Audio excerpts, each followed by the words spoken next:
દૈનિક બાઇબલના વાંચનો. તારીખ 21 મે 2026, પાસ્કાના 7મા અઠવાડિયાનો ગુરુવાર. આજે માતા ધર્મસભા સંત ક્રિસ્ટોફર મેગલનનો તહેવાર ઉજવે છે. પહેલું વાંચન પ્રેષિતોના ચરિત્રોમાંથી અને શુભ સંદેશનું વાંચન સંત યોહાન કૃત ગ્રંથમાંથી. પહેલું વાંચન પ્રેષિતોના ચરિત્રોમાંથી અધ્યાય 22 કડી 30, અધ્યાય 23 કડી 6 થી 11. બીજે દિવસે યહૂદીઓનો એની સામે શો આક્ષેપ છે તે સાચે સાચ જાણવાના ઈરાદાથી સેનાપતિએ પાઉલના બંધન છોડાવી નાખ્યા અને મુખ્ય પુરોહિતોને અને આખી વરિષ્ઠ સભાને ભેગા થવાનું ફરમાવ્યું. ત્યાર પછી તેણે પાઉલને નીચે લઈ જઈને તેમની સમક્ષ ખડો કર્યો. વરિષ્ઠ સભામાં અમુક સદુકીઓ છે અને બીજા ફરોશીઓ છે એવી જાણ થતાં પાઉલ અવાજ ઊંચો કરીને સભા વચ્ચે બોલી ઉઠ્યો, ભાઈઓ, હું ફરોશી છું, ફરોશીઓનું ફરજન છું. મરેલા પાછા સજીવન થઈ શકે એવી આશા સેવા બદલ મારા ઉપર કામ ચલાવવામાં આવે છે. આમ કહેતાની સાથે જ ફરોશીઓ અને સદુકીઓ વચ્ચે ઝઘડો ઊભો થયો અને સભામાં પક્ષો પડી ગયા. કારણ સદુકીઓ એમ કહે છે કે પુનર્જીવન કે દેવદૂત કે આત્મા જેવું કંઈ છે જ નહીં, પણ ફરોશીઓ એ બધામાં માને છે. પછી સભામાં ભારે ઘોંઘાટ મચી ગયો અને ફરોશીઓના પક્ષના કેટલાક શાસ્ત્રીઓ ઊભા થઈને ભારપૂર્વક કહેવા લાગ્યા, અમને આ માણસનો કંઈ દોષ દેખાતો નથી. કોઈ દૈવી સત્વે કે દેવદૂતે એની સાથે વાત કરી પણ હોય. ઝઘડો વધતો જતો હતો અને સેનાપતિને એવી બીક લાગી કે પાઉલ પીંખાઈ જશે. એટલે તેણે સિપાહીઓને નીચે જઈને લોકોની વચ્ચેથી પાઉલને ઉઠાવી લઈને કિલ્લામાં લઈ જવાનો હુકમ કર્યો.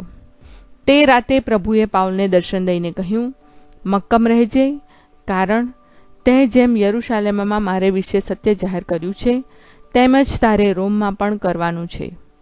આ પ્રભુની વાણી છે, તે આપણો આધાર છે. શુભ સંદેશનું વાંચન સંત યોહાન કૃત ગ્રંથમાંથી અધ્યાય 17 કડી 20 થી 26.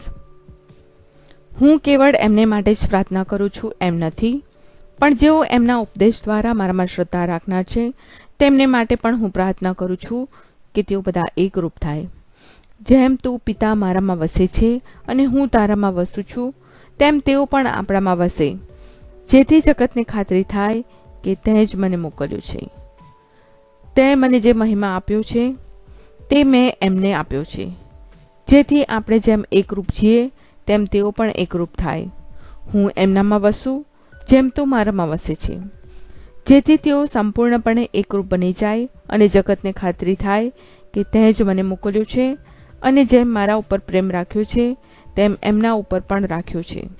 હે પિતા, મારી એવી ઈચ્છા છે કે તે મને સોંપેલા આ લોકો હું જ્યાં હોઉં ત્યાં રહે અને સૃષ્ટિના મંડાણ પહેલાં મારા ઉપર પ્રેમ રાખીને તે જે મહિમા મને અર્પ્યો છે તે તેઓ જોવા પામે. હે પિતા, હે ન્યાયના ભંડાર, જો કે સંસારે તને ઓળખ્યો નથી, પણ મેં તને ઓળખ્યો છે અને આ લોકોને ખાતરી થઈ છે કે તે જ મને મોકલ્યો છે. મેં એમને તારું સ્વરૂપ સમજાવ્યું છે અને હજી હું સમજાવતો રહીશ, જેથી મારા પ્રત્યેના તારા પ્રેમમાં તેઓ પણ સહભાગી બને અને હું એમનામાં વસું. આ પ્રભુની વાણી છે, તે આપણો આધાર છે. પ્રાર્થના. ઓ મારા પ્રભુ ઈસુ, હું મારા પાપો માટે પસ્તાવો કરું છું. મારા પાપો માફ કરો, મારા હૃદયમાં આવો. હું તમને મારા પ્રભુ અને તારણહાર બનાવીશ. આમેન. પ્રભુ તમને સુખી રાખો અને તમારી સંભાળ રાખો. પ્રભુની તમારા ઉપર કૃપા દ્રષ્ટિ અને મહેરબાની હો. પ્રભુની તમારા ઉપર પ્રસન્નતા હો અને તે તમને શાંતિ બક્ષો.